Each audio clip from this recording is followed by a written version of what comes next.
విజయ్ గారు తమిళనాడులో సీఎం అయిన విధంగా జూనియర్ ఎన్టీఆర్ కానీ ఏపీలో పోటీ చేస్తే సీఎం అయ్యే ఛాన్స్ ఉందంటారా? జూనియర్ ఎన్టీఆర్ గారు ఏమో తెలియదండి, మనకు కూడా తెలియదు. మీ అభిప్రాయం ఏంటి? మా అభిప్రాయం ఏం లేదండి.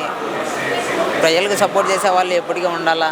ఒకవేళ రాజకీయాల్లోకి జూనియర్ ఎన్టీఆర్ గారు వస్తే పవన్ కళ్యాణ్కి మద్దతు తెలుపుతారా, లేకపోతే జూనియర్ ఎన్టీఆర్ గారి మద్దతు? అంటే అట్లా చెప్పలేం కదండి, ముందుగానే ఆయన రాలేదు. మీరు ఎవరికి ఓటేస్తారన్న? ముందుగానే డిసైడ్ చేయలేం కదండి. ఓకే అన్న, ఇప్పుడు విజయ్ గారు సింగిల్గా పోటీ చేసినందుకు ఇప్పుడు జూనియర్ ఎన్టీఆర్ గారు రావాలని కోరుకుంటున్నారు ప్రజలంతా. వస్తే ఎలా ఉండబోతుంది అని అనుకుంటున్నారు?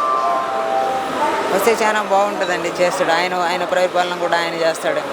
వాళ్ళు వస్తే రావచ్చు, లేకపోతే లేదు. ఆయన ఆలోచనలో ఉంటే రావచ్చు, లేకపోతే లేదు. మీరు ఎక్స్పెక్ట్ చేస్తున్నారా జూనియర్ ఎన్టీఆర్ గారు పాలిటిక్స్లోకి రావాలని? ఎక్స్పెక్టేషన్ అంటే ఏం లేదండి.